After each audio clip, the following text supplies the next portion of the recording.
in every relationship, there's always this moment of happiness, joy, where you feel like you want this to be a continuous process. You want to always be in that particular, you want to have that particular feelings all the time. And that's because they bring out the best in you. You're finding your relationship projecting towards where you've always wanted it to be: happiness, love, understanding.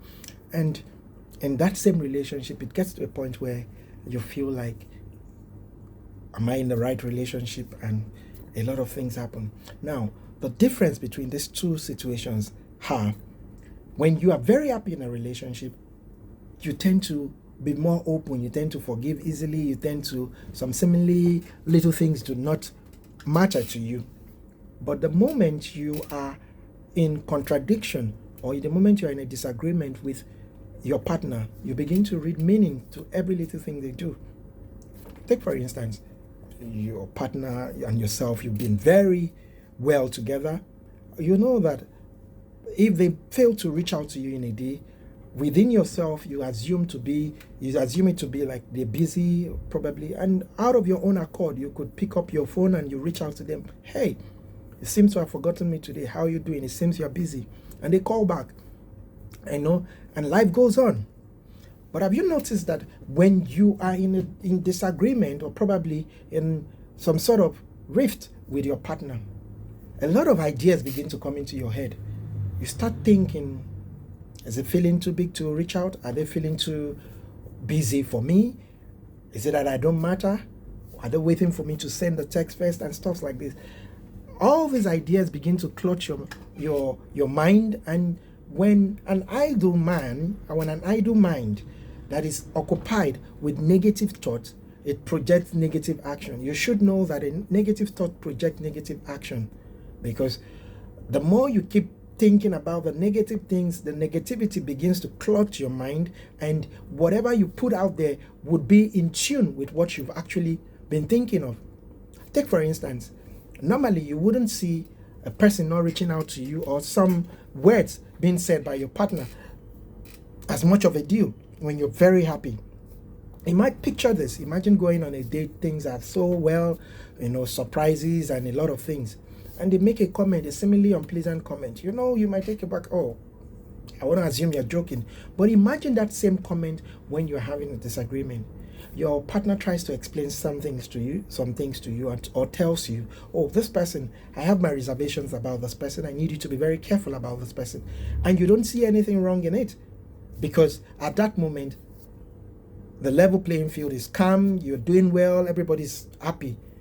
But the moment you're not in agreement with your partner, or probably there's some misunderstanding, every seemingly advice or whatever they say to you bounces back to you like they are trying to control you. They are trying to dictate to you what you should do.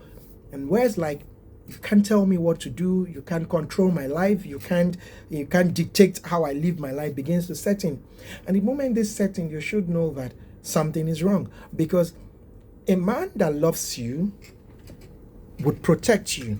A woman that loves you would look out for you.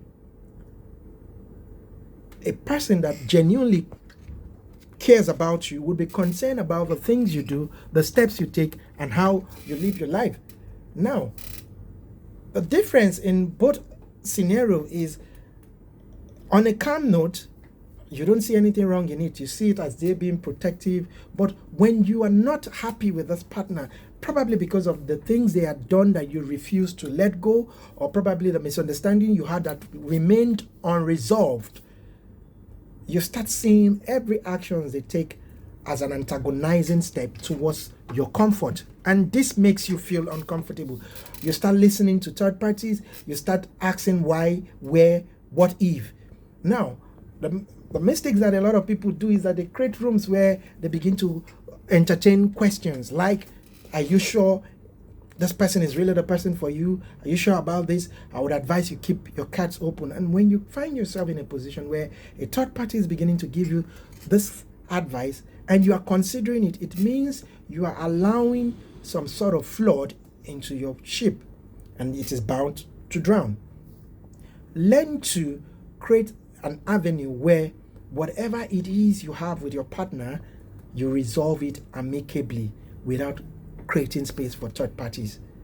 By so doing, you'll be able to resolve a lot of issues and learn not to carry things for too long. Sometimes your partner might not even know that they've offended you. They might not even know that some things are going wrong. And because you feel they should know, they should understand you, you feel because you've been together over time, they should know when you're happy and when you're not. It lingers on and you hold on to it, and to you think they are very insensitive. A lot of people have a lot of things they are bothering. It could be work, it could be the stress of work, the stress of running the home, the stress of every other thing, family stress, personal stress, social stress, emotional stress, hormonal stress, and so many more. All these things also comes to play when people are in a relationship, and because you've not communicated what is actually bothering you, you want to assume they should know. And because they don't address it, you think they are insensitive. Do well to not always hold on to things, especially in a relationship, things that bother you. Let it out. Communicate. Communication is a very vital thing. The more you talk about things, the lesser the reoccurrence of that particular issue. If there are things you don't feel comfortable in a relationship, lay it out there with love, with caution, with maturity, and watch how things progress. A lot of people believe that the more I keep malice, the more I brood, the more I act up, they would know I'm not happy. Yes, you might send the message that you're not happy about certain things, but what exactly are you not happy about? Because in some cases, they really do not know what is actually getting you upset. So learn to be open, learn to communicate, learn to lay your cards out there, and learn not to repeat certain things. It's all about discipline. It's all about knowing what to do. It's all about knowing that you can't consistently and constantly do the same thing to offend people and expect them to keep on tolerating you. So understand your partner, avoid the things that gets them unsettled, and things you feel you cannot agree on, you meet yourself halfway. It is better to lose some and win some than to always want to win and at the end of the day, you lose the relationship. My name is Don Simple, and if this pop-ups on your screen, do well to give me a like and a follow. Do have a wonderful day. Peace.